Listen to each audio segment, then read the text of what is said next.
All right, YouTube. I want to react to this video of other people reacting to Drake's album, to Drake's new album. So this is a collective collage of other streamers, other reactors, giving their opinion about Partynextdoor and Drake.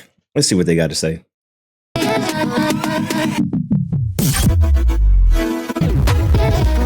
For men who refuse to go to therapy, changed my mind.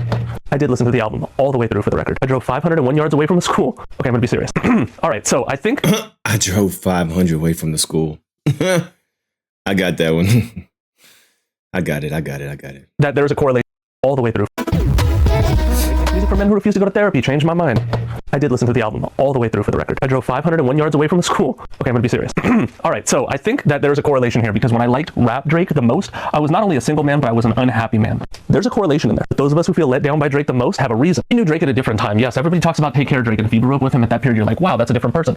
We had Girls Love Beyonce. We had him publicly in love with Rihanna, who he publicly fumbled, causing a loss of hope in his music. After that, he got real close with Future, okay? What a time to be alive. I'm not saying he's the problem, just saying there was a bit of a shift in Drake's persona. Also, there's usually this confidence you hear in his music. I'm not saying that Kendrick King did that. I'm just saying you can tell that he's a little off his game. More than a little. Yes, the man had 15 summers of giving us the charting music. No one can take that. I get it. I know all the words to so many of his songs. For the record, I was really hoping that this would be better.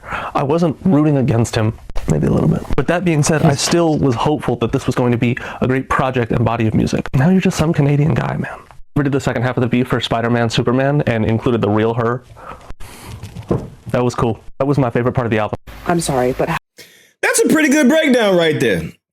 That's a pretty good breakdown, and I was thinking the same way. I want to give Drake some credit. I want to say, you know what, Drake, man, Kendrick whooped your ass, but god dang it, this song is a banger. Like, I'm waiting for that moment. That moment has not come yet. You just keep on giving trash. And I like that breakdown that he did with Rihanna and Pusha T and that whole breakdown of that was a pretty good breakdown. how do you come off of losing the biggest rap battle in history and then you proceed to drop the worst album in your discography by far? It doesn't make sense to me, right? I have been waiting for Drake to come back from this beef and release some good music, because that's how you bounce back from losing a rap beef. You come back and prove that you're great at making music, and he's done this in the past. He has classic albums, he has classic songs, he has bangers. He has the capability to make good music. And what I just heard, some shitty songs for you, terrible. Some of the worst singing performances I've ever heard from Drake in my life. Some of the worst writing I've ever heard from Drake in my life. Some of those lines, corny. Epic levels of corny. And I'm in shock and I'm confused, because I know he knows better than this. But it's like, do you want to be humiliated? Do you like being ridiculed? Why would you even drop an album that sounds as bad as this and then drag down another amazing artist with you? Like, this was your opportunity to lock in and prove yourself, and you did the exact opposite. And this is going to be remembered. Like, I've lost all faith. I just got done listening to the Drake and Partynextdoor album for the first time, and my first thoughts is that album was boring as f.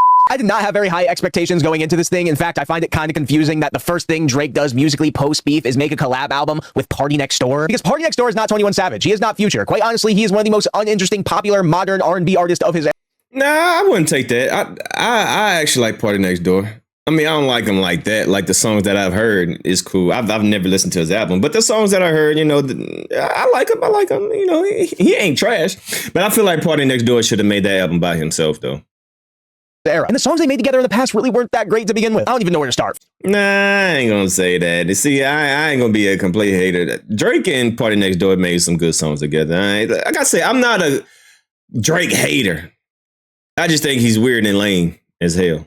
First of all, vocally, the singing on this album sucks. The vocals are overprocessed. Both of these guys sound half asleep throughout it. And the writing is so low effort. It is so corny. It sounds like it's written in the perspective of a teenage heartbreaking high schooler, but these guys are in their 30s. The production, and especially the mixing, sounds cheap as hell. I think the only song I legitimately liked on this whole album was Nokia. Of course, you know, Drake just had to mention the beef. Obviously, he was gonna do that. And don't even get me started on how god-awful that Latin song is, and also that emo indie pop song. Also, why is it 21 songs long and over an hour? Why? Yeah, this was bad. I think Drake needs to step away from music for a little bit, and Partynextdoor Partynextdoor needs to party rock the block. I don't know. I'm a massive Drake fan. Now, don't get me wrong. He definitely took a serious L when it came to that beef with Kendrick. But nevertheless, I rock with Drake music heavy. That beef was not going to stop me from listening to the Drake music I already got on my phone. So I listened to the Drake and Partynextdoor collab album, back to back to back. I don't remember a single hook. Now, there are definitely some decent tracks, but I can't remember a single hook. And this is coming from a Drake fan. This is coming from a Drake fan. So y'all can't say that the K-bots are just hating. He said he likes Drake. He a Drake fan, you know, but he can't remember a hook. And we know Drake for the hooks. So the hook man can't hook no more. Pause. That sounds kind of crazy, but this is very telling. The person that is known for the hooks can't hook no more. There's a problem. These two artists have gave us some of the most iconic hooks in hip hop. I'm on one. Life I just said that. I literally just said that. was good, recognized work. How do you make an entire R&B album without a single memorable hook? You niggas don't sing good enough to get away with that shit. Bro, I swear I'm giving it an honest chance. I'm trying not to let the beef sway my opinion. But bro, outside of a couple good songs, bro, this joint is a 2-pack of glutes. And do not let Drake make Spanish music ever again. It has become abundantly clear that Mia was a fluke because that Spanish song he put on that album, that shit was basura. So the Drake Partynextdoor tape just dropped, right? And now everybody is saying certain things that sound real familiar. I wonder where I heard these from. Things like there's no maturity. It's no growth. It's still a lot of conversation about school-age relationships, which is crazy. And so my question is... I've been saying that for the longest. He still rapped the same from 15 years ago. Bro, you 38 years old. Come on, man. It's time to grow up, Peter Pan. It's time to grow up, Peter Pan. You can't be a kid all your life. You can't be a Toys R Us kid all your life, man. You got to grow up, and your music should follow your age. At what point in time do we all recognize bro is literally perpetually stuck in like high school? You got kids, a kid. I ain't saying it's time to break out the turtleneck sweaters and the barbecue 17s, but at the same time though, at what point do we go, all right, this is a little weird. I was kind of looking for something a tiny bit more mature. It would be nice to get that from the dude that's, you know, almost 40 years old. Bruh, when Future is making more mature music than you have a problem. Whether fans recognize it or not. That's the issue. It really is time to just grow up, bruh. Look, so here's my thing. I feel like he recorded a bunch of shit. In order to keep Party around, you can take 10, 15 of these songs, put a verse on the big Party. That's our album, bro.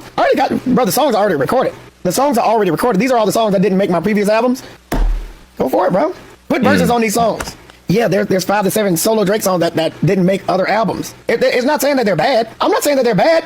These are just songs that didn't make albums. Or Party, or the other way around. Or Party came in with an album and was like, hey, Drake, can you put verses on these particular songs? That Drake album is not for little boys who's not in tune with their feelings. I can believe that. I can definitely believe that. Like, those songs sound like throwaway songs. Definitely, I can believe that. There's no possible way we're all listening to the same album. And I say this respectfully. But we're going to consider that Drake album a R&B album when this song exists? Girl, you never understood what you were. Let's not forget about this song. And let's not forget about this storyteller right here. Exactly right. Just because you sing don't mean that it's R&B. Like, come on, man. Like, to say that Drake album, Drake and Partynextdoor is a R&B album, I guess, if because they're singing, but because they're singing about women. But I mean, it's not good R&B. I think 1 or 2. I don't understand. I could sit up here and do this all day, and I'm gonna hit you with the best of the best, and I don't care what nobody got to say. I'm sorry, but that album is not R&B when this song exists. Don't need it. And then if we gonna talk about new age R&B, because it has changed, so we just gonna override and act like this didn't just come out. That is R&B. What Partynextdoor and Drake just released, it don't compete. And since I'm in a rapper's business, y'all, wow, this album is something, huh? Woo! I made it to the 5th song, and I had to take a break. I don't know what's going on with Drake, but whatever it is, this is really sad, Aubrey. I didn't like this so far, and I'm trying to push through and listen to the rest of the songs. But as of right now, it's a lot of Drake. It's not that much Partynextdoor for me. Facts. It also reminds me of 2012 Drake. I don't know. I like to hear music from artists where I can hear their growth and their maturity, and it just sounds like something I would listen to when I was in college. this ain't it for me so far. I'm gonna be honest. If Drake's new album was titled Some Shitty Songs for You, at least he'd be being honest. I'm sorry, I will not be going into detail on these songs. I tried. My ear is repelling them. And who really needs a song-by-song breakdown on this crap? The album sucks. They should have shelved it. You just spent a year getting your ass kicked by Kendrick, and you thought this is what you come back with right after the Super Bowl? Who is managing this guy? Give Me a Hug. Are you fucking serious? A hip-hop song called Give Me a Hug? Is this a parody of hip-hop? This album is in the style of Drake, but it's almost like that late career album that brings back... Speaking of Give Me a Hug, I got a nice theory on that. And I'm going to be reaching like hell, but I think it's pretty interesting. The artist style that lets you know he doesn't have any new ideas. Look, Drake's career is massive, like he's a multinational corporation. He makes more money than a lot of corporations. And corporations are supposed to think strategically and carefully about their next moves. I know an artist like Drake... All right, I don't want to listen to you. But yeah, there we go. So yeah, man, these are some of the Drake fans that say, hey, man, Drake, this ain't it. And it ain't it, man. And this... In my opinion, I think this was more is that well, I agree with a lot of these people, and a lot of people are saying these things. This was more of a Drake album than a Partynextdoor collab. And there's no maturity. There's no maturity. He's still singing about the same stuff as a 38-year-old man. Bro, most of us, went through college listening to him, went through high school, went through, you know what I mean? Like 15 years. Yeah, I remember Drake when I was in college, when he came out with the best I ever had, right? That was good for that period of time. You can't still be talking about the same things 15 years ago. Where's the growth? Where's the maturity? And your actions that you display on at your concerts, throwing down DeMar DeRozan's jersey, just looking corny, looking immature. You're doing all this petty stuff. Yeah, it's terrible. Anyway, y'all leave a comment down below, man. Drake fans reacting to Drake's and Partynextdoor album. It's your boy Dan D signing out.